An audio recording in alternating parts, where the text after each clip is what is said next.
Hello and welcome to the Reach Out for Mental Health podcast. I'm one half you presenting you. I'm Stu Whiffin. Joining me always, Kirsty Eaton. How are you? I'm good. You actually used my surname that time. Do I normally just say Kirsty? You do. You've gone all formal on me. All right. Do you know why? It's because I'm on edge because we've got a guest today and it's a good one as well. And well, it's not just a guest, it's a mate as well. I've known I don't know why I'm being elusive about saying his name. I've known Markus Birdman. Hello. I've known Markus for quite a while now, a fair few years, and it's been really interesting to see Marcus's career kind of develop, and only recently to see Markus on the telly box on Britain's Got Talent, which was fantastic. Which I'm sure we'll talk about in and around the nature of what we talk about on this podcast. Which, I mean, Markus just asked, can we go? How heavy is this? Can I make jokes? And we've sort of said, basically you can say what you want on this podcast. The idea is it's just a conversation, is it? And then the very nature of the charity, means that it's a completely safe space to be as open and as heavy as required. But that's not to say that we don't like a laugh as well. So yeah, it's an open playing field. But Markus, before we do anything, I always start the podcast by asking you to tell me, if I say the words mental health to you, what instantly comes to mind? If I'm honest, and I would, it's something that I would shy away from. As a sort of, maybe that's just my generation, and being a white male Englishman, it immediately kind of, that's my knee-jerk reaction, is like, I don't want to know, and I've had to learn, I think, in the last decade, as it were, as this has become far more on the table and far less taboo, to embrace that. I'm absolutely readily, but it's not my second nature. I think my inclination is pull your socks up slightly. I come from that background. My parents would be of that kind of stoic, pull your socks up. You keep your feelings to yourself. And so it's almost, that's the knee-jerk reaction, and that's something that I've really had to dismantle, because it's extremely unhealthy, as everybody is starting to realize. So that's, rather shamedly, that's the first thing that springs to mind.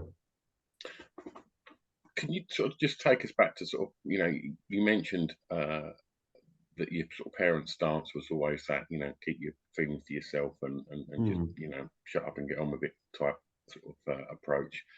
Tell us a little bit about growing up and where it was and how it was. Well, the flip side of that is that my father was a vicar. so Wow. He really ought to have been the business of sitting down and going, "How are you?" It was not my father, not to speak massively ill of the dead, but my father was not for a Christian, I never found him very compassionate at home. He was very strict, sort of, and God, and also endorsed by God. So it wasn't even like I had my dad telling me off or decreeing what was the right and the wrong way to do. It felt really like it was straight from God.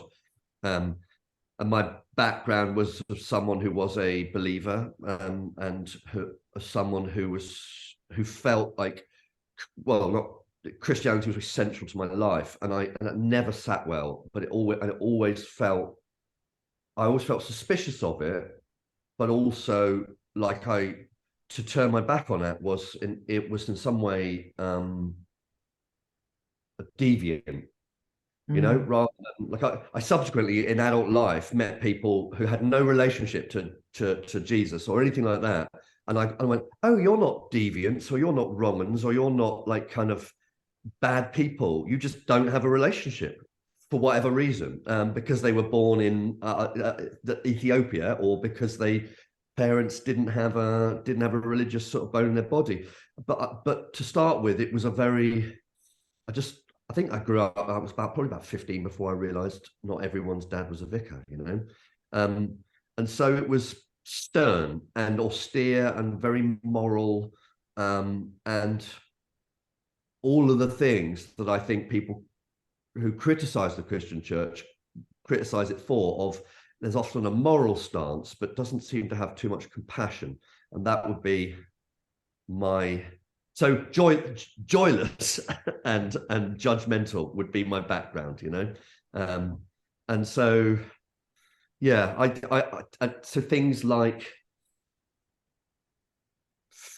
I don't know, feeling if you felt bad, or if you felt, I mean, I realize, and I have this with my daughter now, who's 18, that she's got anxiety, and I think, I grew up with all that, but it was just to kind of like, I stopped being so shy and stopped being so flipping wet, you know. And it's like I know it's sort of after the fact that I'm looking back on it, I kind of go, oh no, that was deep social anxiety, or that was a nervous breakdown, you know. When I left university, really, and I went to Edinburgh University briefly, and left, and my father said, this is the worst day of his life. That was his first, you know, and you're sort of going, God. Firstly, how's that the worst day of your life? You know, like, what about, why did you leave? Are you all right? What's happening? You know, if you run out of money, have you made enemies? Have you fucked something up? None of that. It's just like, this is the worst day of my life, and you're kind of going, aren't you the vicar? You know, I mean, I'm slightly whamming into my dad right off the bleachers here, but like it's very, it becomes, I mean, I suppose you realize when you unpack all these things, so much of it is from childhood, isn't it? If not all of it. So is this something that you've done before? Have you participated in therapy before? I have. I've never very successfully. I don't know. And maybe it's because I struggle with that. The part of me is, I want to embrace the notion of talking about one's mental health, and also have a rather reserved, pull your socks up, and I can deal with it, you know. Which isn't necessarily the best thing to do. Isn't the best thing to do. So I've tried it, and I've never really got on with it in terms of, I don't know. Yeah, I don't know why I've never really got on with it. There could be loads of reasons. It could be down to the therapist that you had. It could have been the particular approach that they used. It could have been, you know, your own space personally, where you were at the time when you decided that you wanted to give therapy a go. I mean, if you've done it a few times and you're still not finding it particularly useful, yeah, you know. I mean, the last one I did it sort of last year, and his immediate, his first thing was, you need to stop drinking, and I thought, I'm not. I'm not having that. You know, I mean, not for a couple of reasons, but mostly I just thought that was quite a judgmental approach. You know, just drinking Nazis, bloody hell. Yeah, a little bit. And I just thought, I don't know if I don't know. Maybe I've got that kind of reserve, and it was, of course, well-meaning. Of course, it was, but I just thought that's not the way to approach this situation. I've got lots of really good friends around, and I do think that I've got like much better at speaking about it, and it's you know, I'm not isolated in that respect. And I mean, that's something I realized, Stuart touched on this, that I am, you know, had a stroke a couple of years ago, and I realized from that scenario that I had a lot of love and support around me. People came out of the woodwork, not in unexpected places particularly, but from expected places, and that's, you know, I'm not on my own in that, and I know that. So I've got really good, I've got friends coming back from when I was 7, so and lots of school friends still. So I use them as support, that and alcohol. What kind of impact did that have on your mental health, being somebody in their young, don't want to guess your age and get it wrong, but having a stroke? Yeah, I mean, what was that like? I've had 2 strokes. I had one at 40 and then one at 50, pretty much. So we're pretty much like 10 years apart. And the one at 40, absolutely like water, just I brushed it off completely. I think because I thought it was a complete one-off, and a blip, and the side. I lost a bit of eyesight, but not really much else. And I just got back on the horse, really, and it was fine. And I didn't really. I had a few sort of like, oh, that was close, and dark nights of the soul. But essentially, I think I just brushed it off. Now, as a sort of not an accident or just a one-off. And when you have another one, you can't really play that game. You can't go, well, that's a one-off. Clearly, something's happening. Excuse me, that I need to deal with. So I couldn't brush it off. The physical, like I lost half of my eyesight the second time, and I was really. It felt like my brains were like blancmange. It literally felt like kind of all the bits of my brain were sort of vaguely there. It was a bit, I mean, without being candid, it felt like it was a sort of like an acid trip where when you're in the morning where you just like, I can recognize bits of my brain, but they felt really rather all over the place, in the sort of literally like almost physically could see bits of myself. But like if someone took a picture of me and ripped it up, and put it back to cycle, oh yeah, I recognize my eye and my ear and hair and all that, but it was all over the place. And I think it took a while to gather that together. That's terrifying though, right, Marcus? Yeah, super terrifying, particularly because I knew what it was. The stroke woke me up, and I sort of went, I can't do it, not again, not again. And I realized what was happening on, and it felt like my head was in a tumble dryer, just spinning, and someone was cracking it with a rock, and it was super painful, and I just, the absolute fear came in, because I was like, I know what this is, yeah, I remember just that, not again, and yeah, so that wasn't it. That wasn't I make a joke. I felt the same way when Jumanji 2 came out. Not again. But, so it was frightening because, well, it was like a bad acid trip. When it's like, I don't know, without prescribing or judging what you've been up to in your past, but that you recognize bits of yourself, but it was in such disarray, and it took a while to get that back together again. Like physically, I was all right. I wasn't really particularly. I was a bit wiped out, but my brain and there's an interesting thing. I mean, I think anecdotally, people really know about strokes affecting maybe your speech, or that you might have no feeling down one side of you.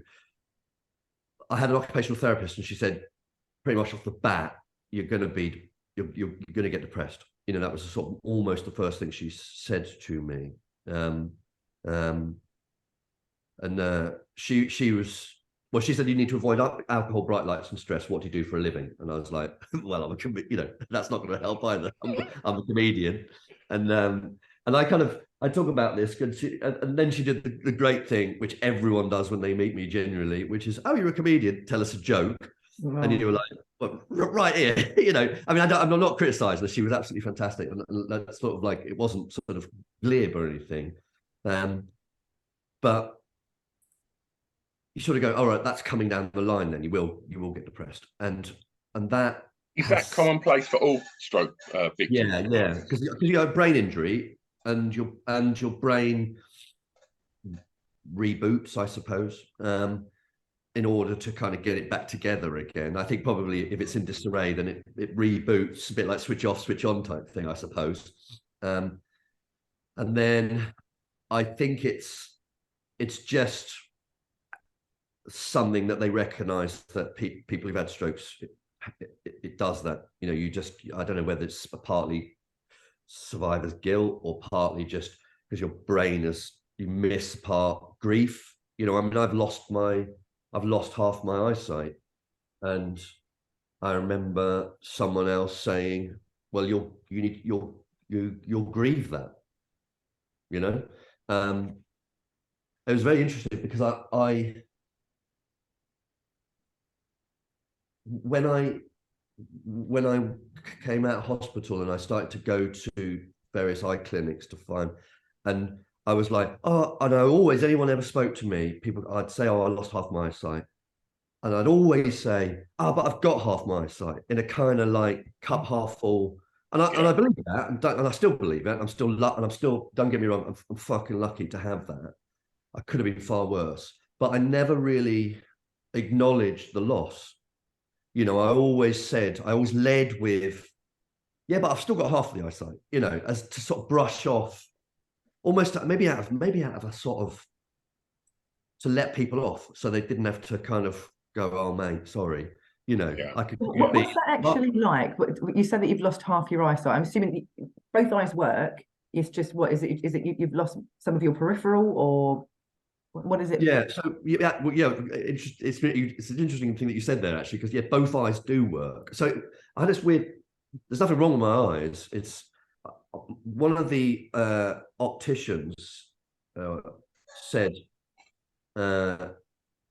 Well, this is the thing.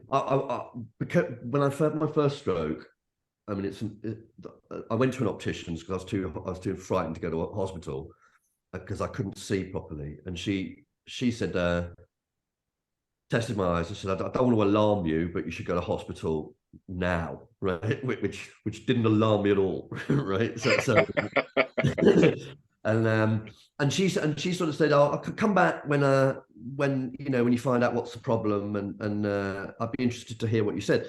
Anyway, I went back, and she said, "Yeah, if she tests someone's eyes and there's something wrong with one of your eyes, there's something wrong with one of your eyes. If she tests someone's eyes and there's something wrong with both of their eyes in the same place, there's something wrong with their head." Mm-hmm. And she didn't want to kind of say that because she didn't want to kind of worry me unduly, but she thought that I had a brain tumor because that, you know, there was something wrong with my head, and so actually my eyes are fine. Yeah, so I've lost the right hand side in both eyes. It's what's called homonymous hemianopia, which I always think sounds like Miles Davis's bass player, something like that. Done it on bass, homonymous hemianopia. So yeah, so it's 50% on the right hand side. So and irritatingly, it's not what you would call quiet, it's kaleidoscopic, because this has been described to me as my understanding that because my eyes actually do work, so all the information is going into my brain as usual, that my eyes always never did, but my brain can only process half of it, and so it is trying to move it across to bits of my brain that does work, so I get this constant movement, which is not ideal, because that can be quite distracting. It is like kaleidoscopic, and I mean, as you can see, these glasses are slightly tinted. It takes down a lot of the information, a lot of the light, and a lot of the sort of glare, so that if you take down a lot of the information coming in, there's less movement in my head. So that's the logic behind the glasses, really, that helps that. So I find certain environments, if it's really bright, things like supermarkets when there's tons of strip lights, you know, and then you've got tons of lights coming in and moving around. So ideal for a job where I've got you know, you go from complete darkness into a really fully lit stage. And what brighter stage than Britain's Got Talent? Sorry to jump into. Oh well, you were gonna ask segued. that. Beautifully segued. Well done. Yeah, I'm taking that. Yeah, yeah, indeed. It's yeah. So Before we get on to Britain's Got Talent, I just want to pick back up on something you said. You said that the nurse said, like, you know, depression will be pretty much inevitable in this situation. Yeah, and, sorry, yeah. And did it present itself? Yeah, it's weird because I've never been the life and soul of the party, and I am a more cup half empty person, but mostly I liked that and embraced it and played it for laughs. Really, I'm really quite like life and what I do, and I've always been creative and do various bits and bobs, and I've always enjoyed that. But I would always tend to look at the sort of darker side, but half out of amusement. I'd never had depression. I just was a bit Morrissey about life, I think, you know, like a bit mizzo, but like not, but professionally, and sort of, as I say, slightly played it for laughs. I've just been a bit about it all, and this broadsided me because it was a totally different thing, and it's almost like my partner sort of, it's a bit like she sort of calls it my period, really, respectfully, because it happens for 2 or 3 days, and I just sort of descends upon me. Sometimes it's triggered by an actual scenario or event, but often or not, it just sort of isn't. And it really rapidly, it's almost like a fog comes down, and I just feel awful. But I chemically feel awful. You know, it's not even like it's not like, oh, my life's awful, because it isn't, and it lasts for you know, it might last 24 hours, it might last 3 days. It doesn't last longer than that, and it lifts again almost as quickly. And I think now that I've seen that pattern, it worries me less. Do you know what I mean? Because I sort of know that it will pass. But it's quite an extraordinary event because I never had it before, you know. It's almost like the bleachers come down, and I just like I don't want to die. I don't feel I'm not suicidal, and I sort of fantasize about, you know, what I would do and how I would do it, but not in more in a intellectual way, almost an artistic way. That sounds really glib, but I don't want to do it, but I have those sort of, that's the territory that I'm in, of like, this is just, I don't want to be in this situation. But then it lifts, and then I'm all right, you know. So there you go. Yeah. I mean, you mentioned at the beginning of the chat, Marcus, that you know, you'd look back and think, oh, hang on, that I was sad then, or, you know, maybe there was a nervous breakdown, and you know, but at the time, you know, you was, I guess, conditioned to be shut up and get on with it. You know, was there a significant difference to what you've experienced more recently to then? In terms of like my approach to it, you mean, or the outside approach to it? The effects of it, I guess, and you know, I guess as a much more mature man now than what you was then, and obviously being told that you're going to experience this, I guess there was an element of understanding and, all right, so this is what they meant. This is a feeling that I don't feel every day. And yeah, I just wanted to know that, because you said it was, you know, you don't get depressed, and this was like, you know, you obviously more recently you have been. And I just want to know if there was any, you know, if you thought, oh, hang on, is that how you got that correlation between, oh, maybe I was then, but I just wasn't in a place where I was allowed to kind of indulge it or express it. Yeah. Yeah, I don't. I think when I was younger, I was anxious. I haven't. It's a good question, actually. I don't know that I've revisited the notion that as a child I was depressed. I mean, my dad always said I was morose. Like, I remember asking him or actually, I think my partner asked him what I was like as a child, and he just went morose. And I don't look back at that and think I was depressed. I look back at that and think I was anxious. Now, I don't know where that one ends and one begins, you know, and you can unravel that and maybe, you know, but I don't look at that period as childhood. I look at that period of being in an environment where I didn't want to be, around people, not always, because so my father was a naval chaplain, and then he became a chaplain of private school that I went to. And so I had this really weird thing of being... And that's a double whammy, isn't it? Yeah. So very sort of institutional, going to private school, but not being wealthy. So I always felt like the outsider, you know, and not within that, you know, I don't want to be, not like up the working classes or anything.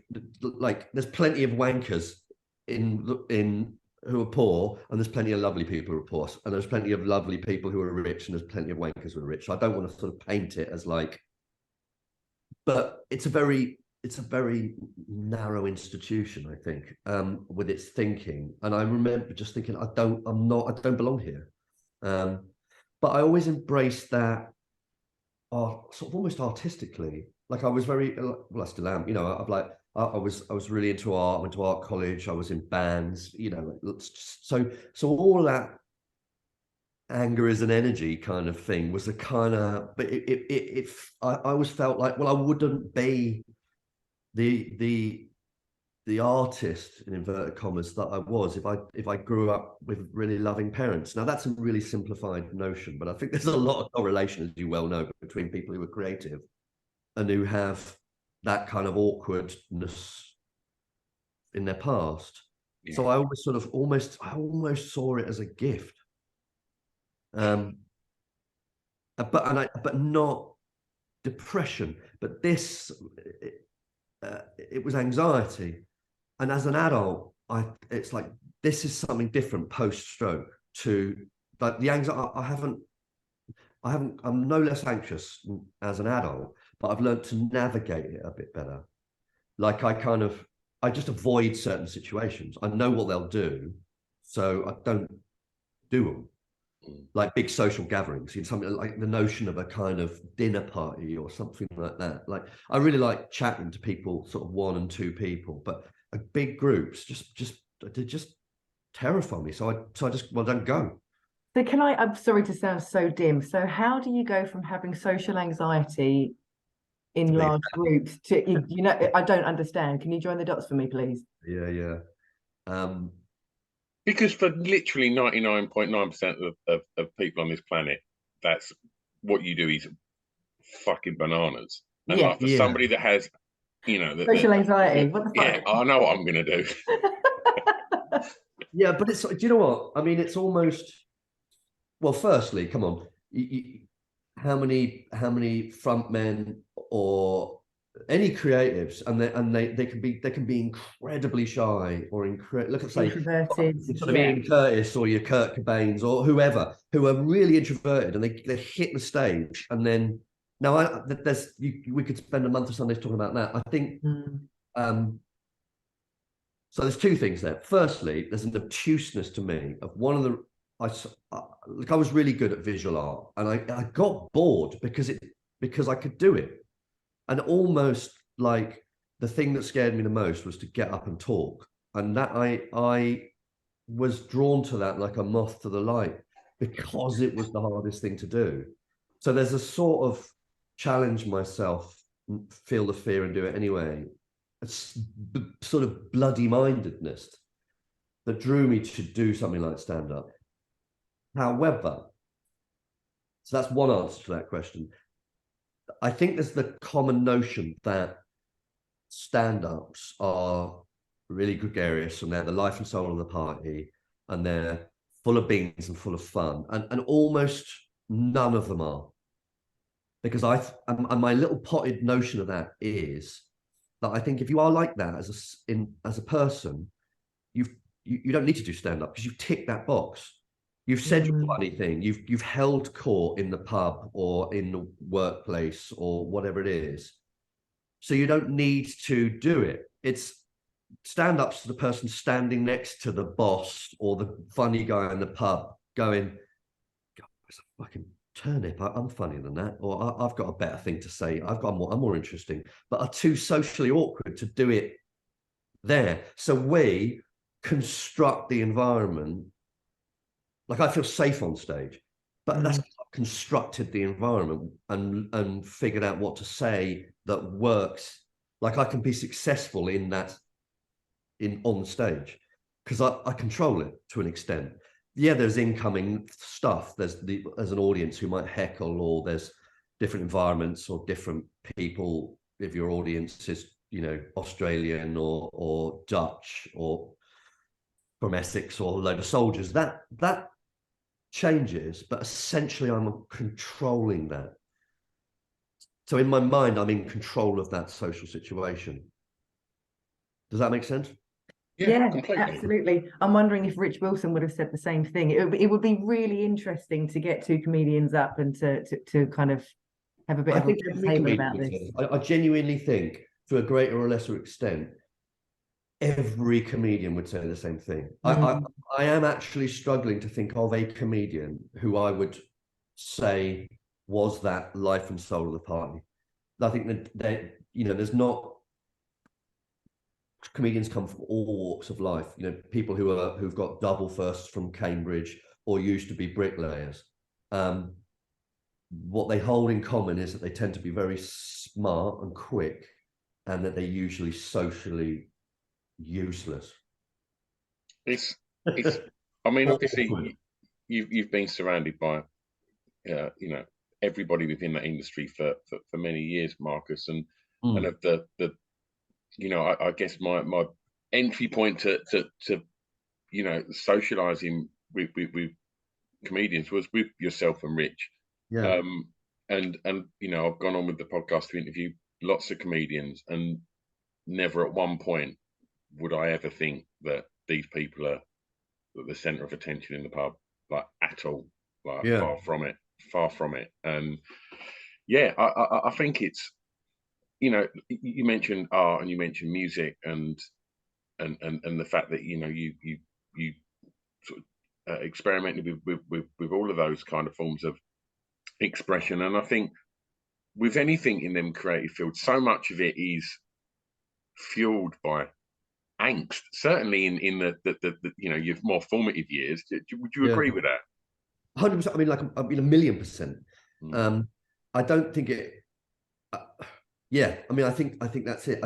I don't even. It's like I just feel like I've got a sort of burning anger to express myself. Man, I don't even know what I want to express half the time. Maybe not even half the time. 99% of the time, I don't even know. It's not like I've got a mission statement that I must say this to the world. But I feel at odds with the universe, and I'm sure that and I feel like, I mean, less actually. Certainly as a younger man, I was way more I think as a younger man, I was very much like, if everybody just shut up and listened to me, the world would be a better place. I have a sort of messianic streak, which no doubt comes from also seeing my father, get up and preach of a Sunday. I mean, I had a sort of joke that both of us do very similar jobs. We get up in front of rooms full of strangers and lie to them to make ourselves look big and clever, and but he gets a lot more sex. That's what I said. So I think there's I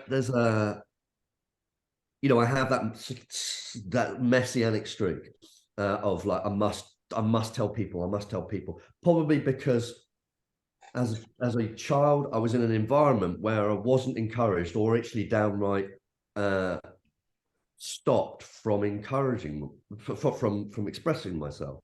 I remember my sister playing the piano when some friends of my parents came around, and my dad sort of told her off for showing off, and it's sort of, oh God, it really is. It's so depressing when you think back at that notion. Why do like you I'm think? friends, Why do you think your dad behaved like that? he's probably socially awkward himself, and didn't want to. Sort of, again, perhaps that's like the sins of the father type thing of sort of just you repeat patterns, but similar thing really. He had a desire to get up and express himself and talk and make the world a better place, in inverted commas, through his work and vocation and calling. So on the one hand, he got up on stage and went, look at me. But I think he was also actually, in looking back at it, he was very socially awkward too. What was your mum like in terms of what was her approach to mental health? If you were to say to your mum at any point, listen, I'm really struggling, I'm going through a bit of a hard time, would she follow your dad's example of pull your socks up kind of thing, or would she be a bit more compassionate?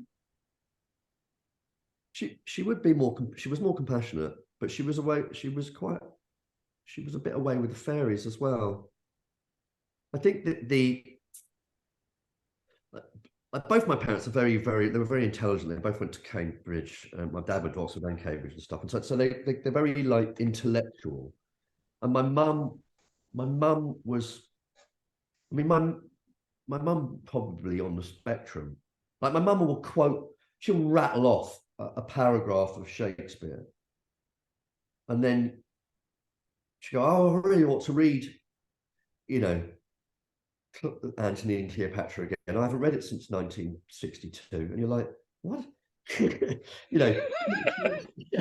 She learned French in 3 weeks. So she was a guide at Wells Cathedral, where they sort of retired, and they moved down to the West Country, where my mum's from originally, and she became a guide.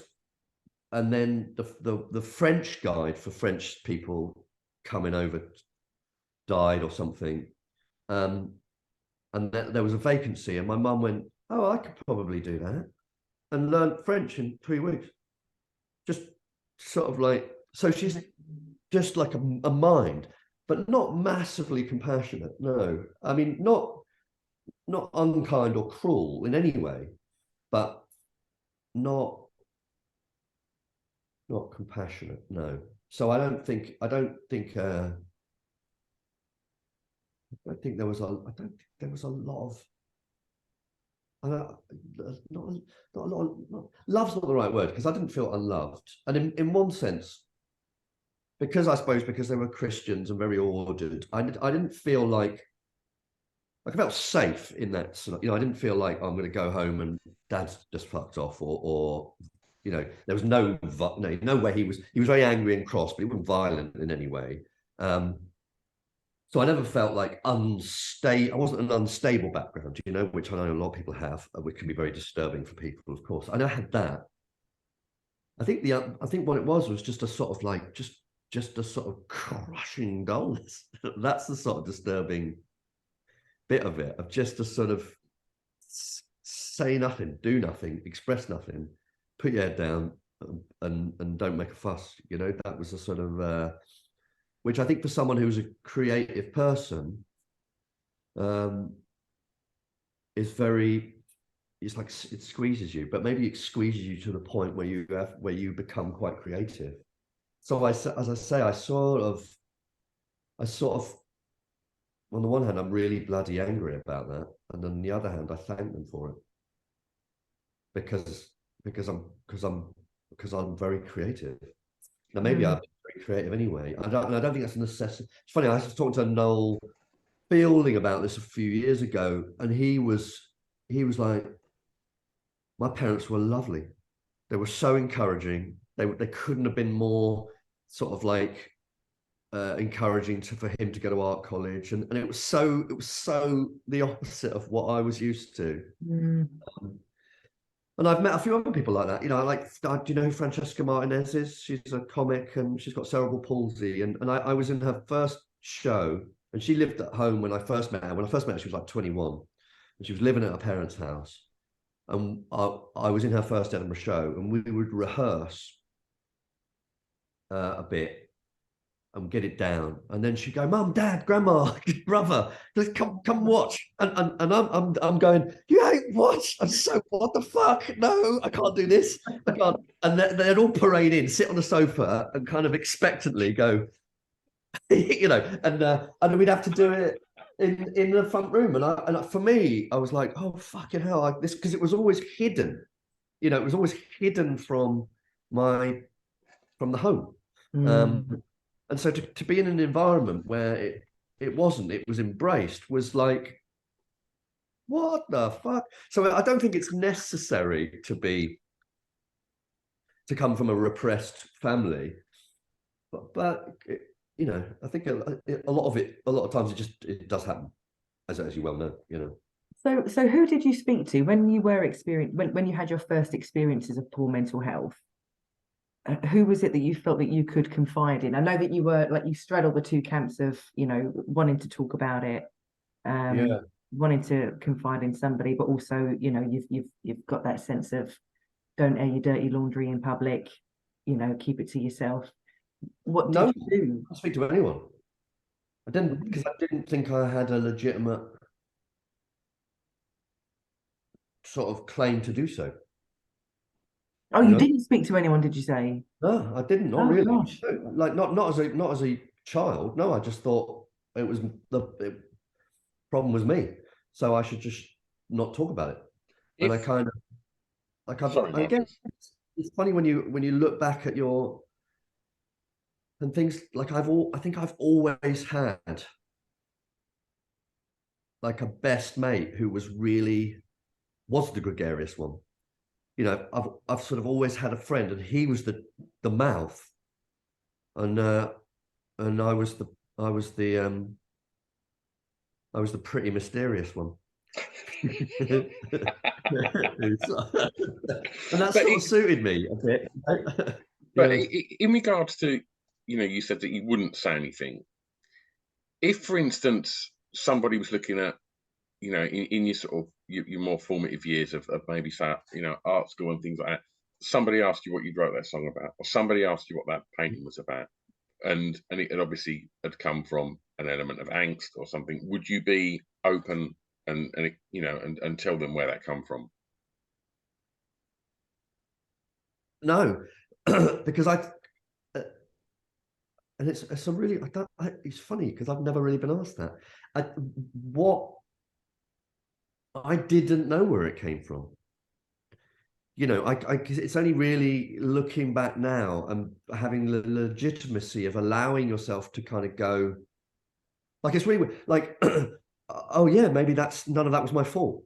And to sort of revisit those things through a lens of 2023 or whatever, you know, now where we look at sort of social anxieties or ADHD or whatever it might be, and or mental health. To look back at it through those prisms, I almost recognized it. But at the time, no, don't talk about it. I didn't realize I had a legitimate claim to talk about it. I remember one of my friends at 18. He went, "You're the most fucked up person I know," and I laughed. I was like, "Of course I'm not." Wow. Like I literally laughed. I was like I didn't believe him. Where did that assumption come from? What was that based on? His assumption or mine? His. I don't know, probably just doing crazy shit. Like, I mean, like, lots of drinking, bit of drugs, just being kind of doing dangerous stuff.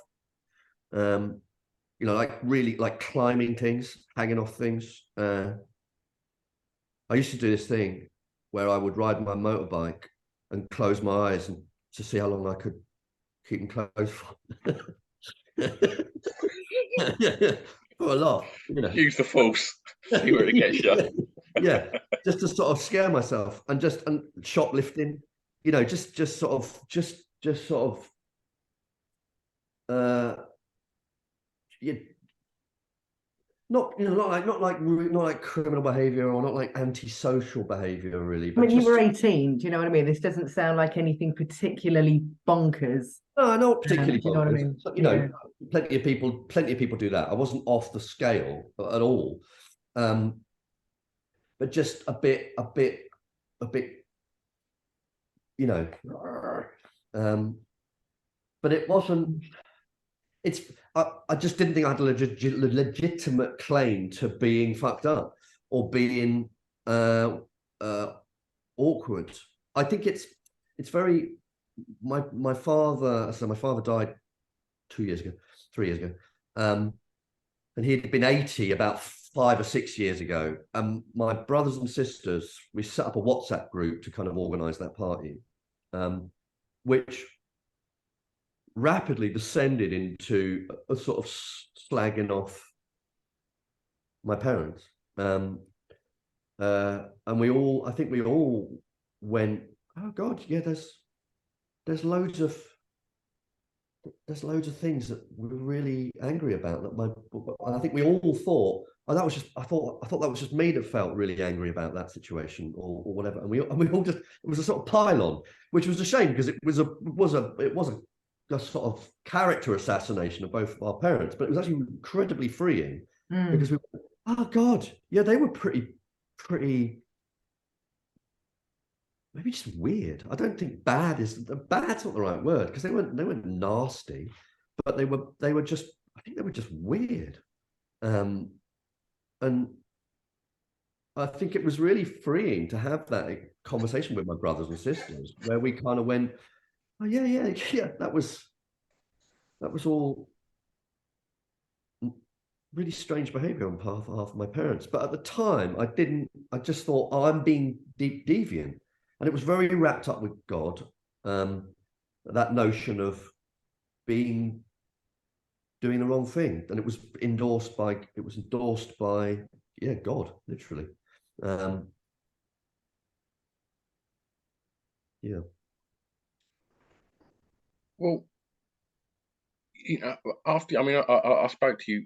I think one of the first things that you done after your second stroke was the show in Southend. Am I right in saying that wasn't that long after your second stroke? I know that around the time that we was discussing what was going to happen there, I know that you was still recovering. Yeah. And it's been incredible to see that, your career's got back on track, and you got back to stand up, and it's led you to popping up on the television, on Britain's Got Talent. So tell us a little bit about the jump from, okay, I'm a stand up, this is what I do, I'm now gonna make the step and go, right, let's see how this works for me. And where talking about the stroke, you mean? No, I'm talking about Britain's Got Talent.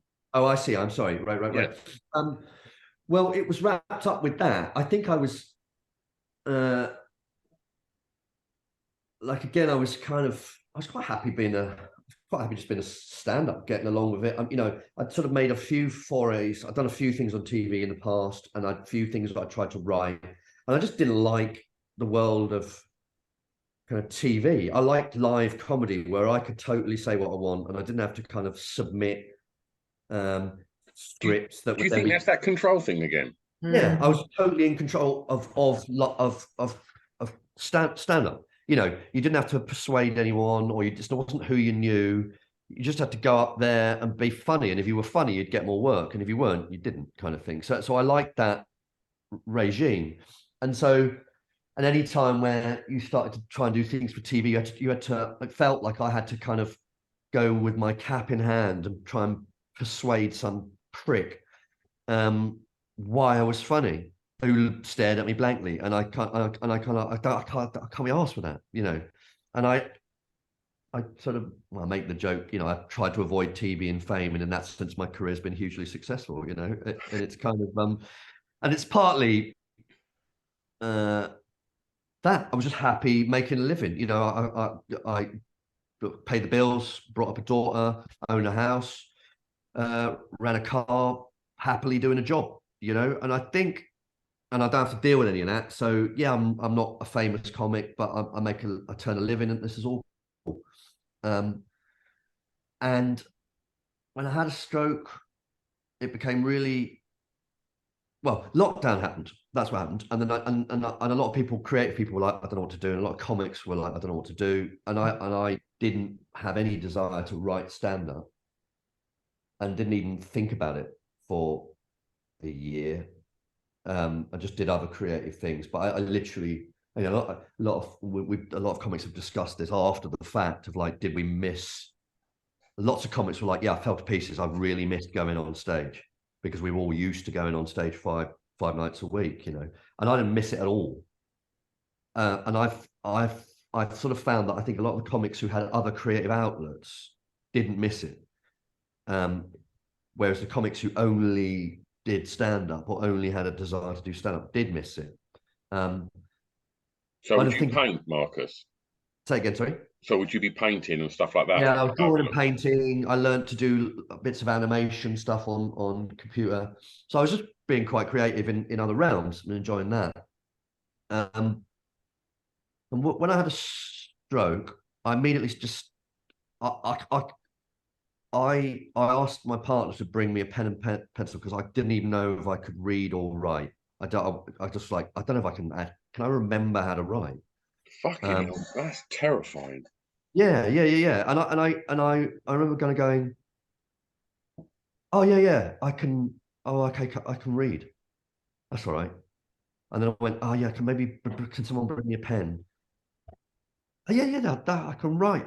Fuck, that's all right. Thank the Lord. And I just started writing, and funny shit happened. Like, because it's such an extreme situation to find yourself in hospital and going for all these weird sort of examinations and CAT scans and kind of blood tests, and being prodded around and doing this and doing that and meeting people in all sorts of like conditions. It's by definition extraordinary. And it's almost, I found that interesting. And I just was inspired to start, I just started writing. Stupid things happened. I went to the toilet late at night, and the lights were pretty low, and because I'm half blind, and I went in and sat down on a bloke who was already in the toilet.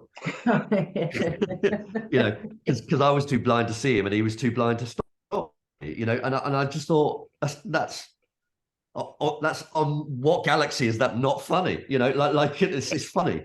And I just started writing about it. I needed a heart operation. I needed 2 heart operations. And I was meeting my heart surgeon, and it's like keyhole surgery. So it's, they go up for your thigh, so you can imagine the precision and everything. And literally, this bloke came into my ward, tripped over my heart monitor, fell flat on his face, and pulled all the leads out of the heart monitor. So it flat, went, and pandemonium.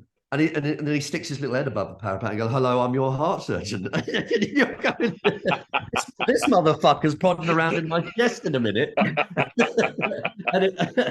and you're going, it's funny, it is. And I realized that that was my route out of this shit.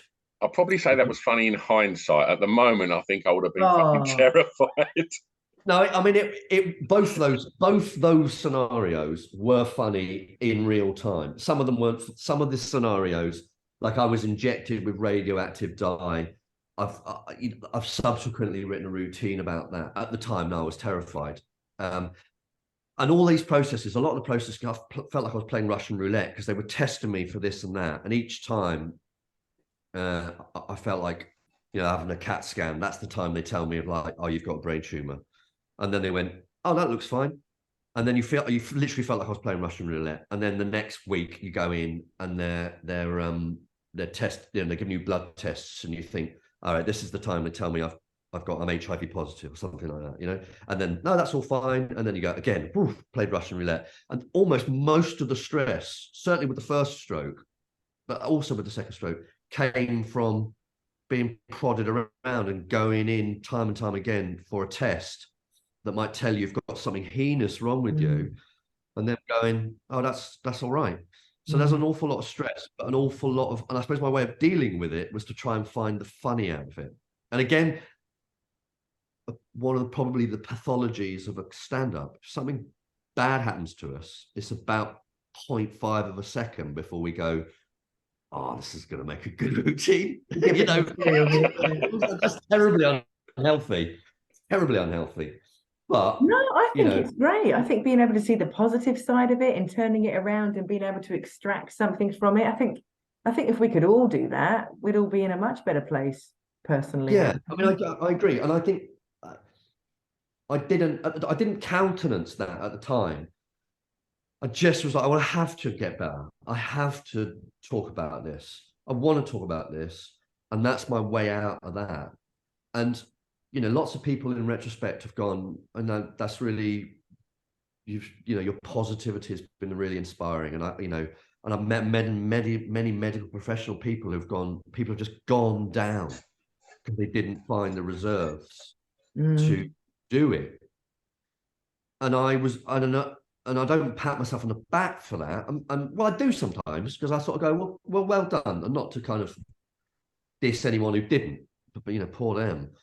And hopefully they will at some point. But I think it is. I just did it. I didn't, so I didn't sort of go, oh, I need to make the decision to be positive. I just was drawn to it. And maybe that's that thing that reaches back into my childhood of just like, be creative about a shit situation, without even really realizing you're in a shit situation. Just do something, move. I had to talk about it, and I wanted to talk about it. And it's interesting because people have after the fact gone, how could you talk about stroke? And my reply had always been, how could I not? Like, only, every bit of my being and fiber was screaming stroke, stroke, stroke, stroke, stroke. I can't write a routine about biscuits or my balls. It's because I'm not thinking about them for once. It's just stroke, stroke, stroke, stroke, stroke. So of course I got to talk about that, and find a way to talk about that is acceptable, that people want to hear, that is useful. And I'm now tremendously proud that I talk about stuff and people come up after shows and go, thanks for talking about that. It doesn't get talked about. And I am proud of that, but I didn't do it for that reason. I did it for myself to get better, But not only did you take that to the comedy clubs, you take that on primetime mainstream television. And what was the feedback? Was there, was there people on Britain's Got Talent? You can't make jokes. You can't go out there and make jokes about that. Like, what was there any back and forth, with your material? Like, an awful lot of back and forth on. I mean, I think they were pretty positive. I suspect they were actually probably delighted about the whole stroke back. They do like a backstory and a misery story. So I suspect in terms of that bit, they were happy for me to talk about that. And I said that I want to talk. That's the reason I'm here. I will be talking about that, and I want to be talking about that. And in theory, they were very on board with that. I did get quite a few notes of like, this is a bit too strokey, a bit too stroke heavy. Could you rein it in? And I understand that for obvious reasons, I'll tell you what was an eye-opener, and I think we might have touched on this last time we spoke, Stu, is the amount of fucking criticism I got from, people online.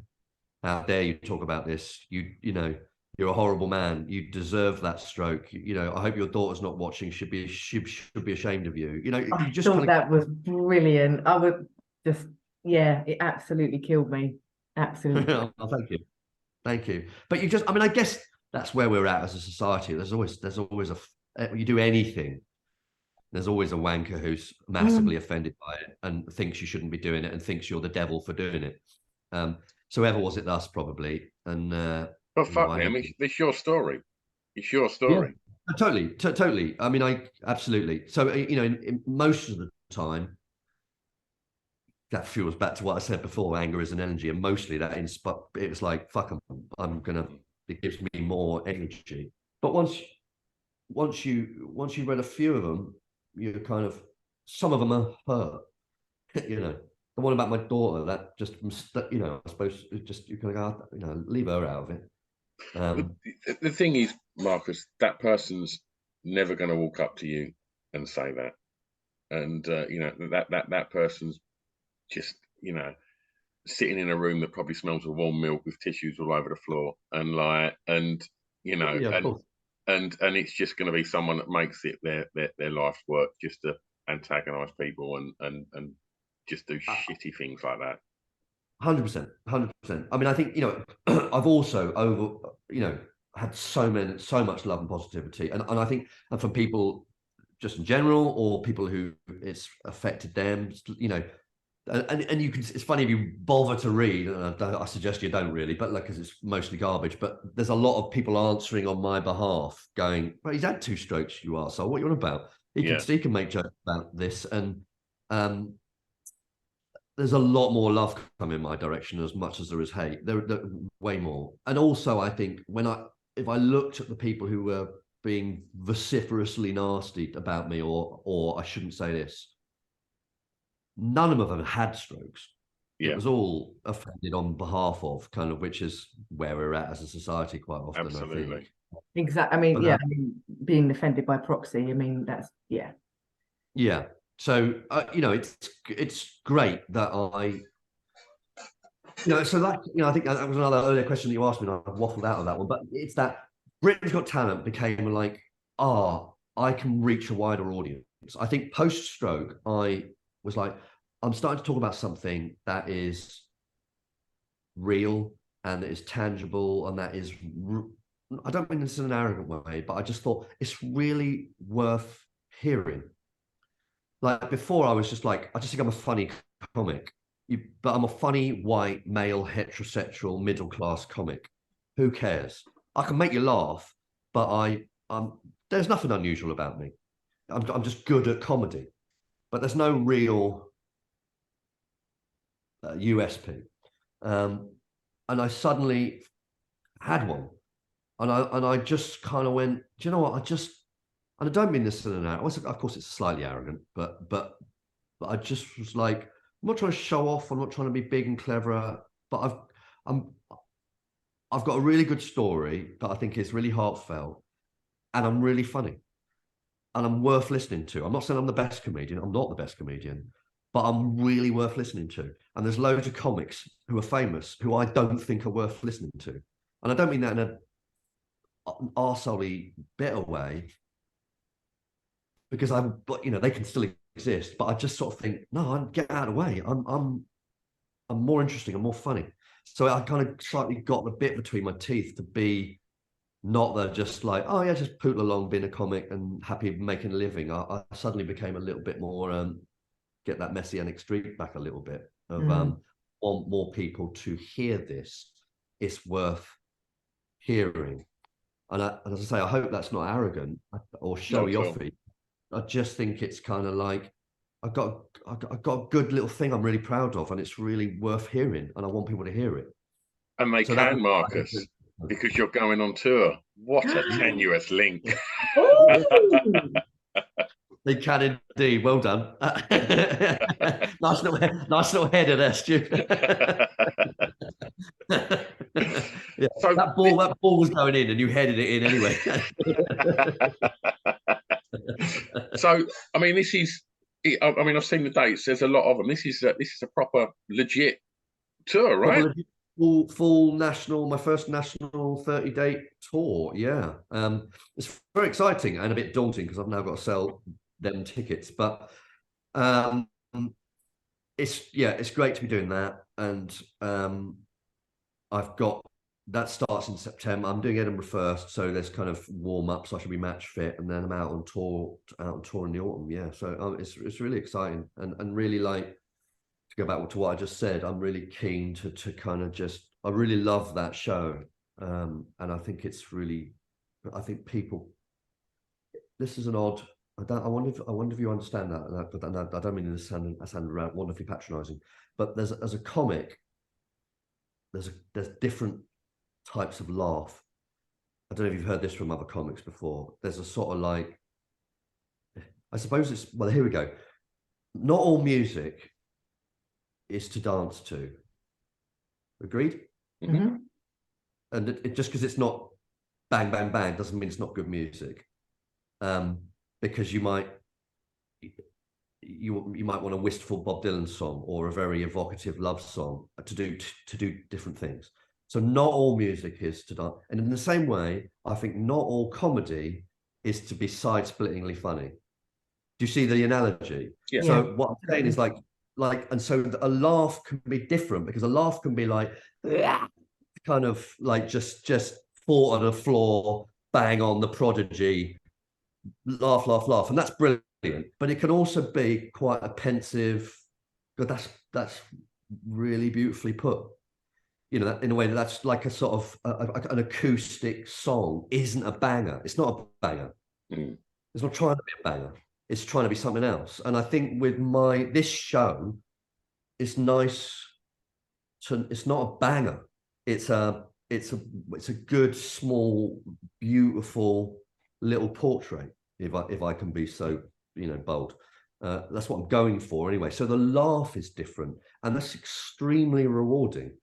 When it works, because you sort of go, I have made people laugh, but that's not my primary function, which sounds a bit weird for a comic. I am there to make you laugh, but that's almost like that's the lubricant in a way. What I'm trying to do is impart a little bit of heart and soul, a little bit of me. Yeah. And you can where are you playing in Essex? Oh, sorry. Pardon? Where are you playing in Essex, the tour? In Southend. So watch those bars, smash that to pieces. Yeah. Those Southend Herberts coming to What's the venue, sorry? The Palace, the Dixon Theatre of the Palace. So it is funny, like, anyone's listening to that, it is funny. I am a comedian and I am trying to make people laugh. So it's not a self-indulgent, mournful kind of, it's not ghosting, Yeah. And, for the record, I think that's a beautiful, beautiful record, but it's quite a fucking hard listen, isn't it? Mine's funny. It's funny, but it's got a heart and soul to it, and it's got something I think you can go away with and go, oh, that's like, that was really has a heart to it. That's what I'm trying to do. And if people want to find out more about where they can get tickets, where they can see for whether it's at the Fringe or on the tour, where's the best place to keep up to speed with what you're up to, Marcus? My website, markusbirdman.com. It's Marcus with a K as well. So that's where to find all my tour information. Also, that you can leave. It's got all my socials on my website as well. So I'm across all them platforms too. So you can find me, Markus Birdman, on all them there ones, and there's other stuff on there, little skits and stuff. But yeah, markusbirdman.com is the best place to find everything. Marcus, I always love hanging out with you, mate. It's always lovely, and thank you so much for coming on here and thank you and being open, honest, and showing vulnerability, and yeah, just being a damn good egg, mate. Thank you. Well, thank you for having me. I hope it was good. Absolutely. Absolutely. I'm going to press stop. Don't go anywhere.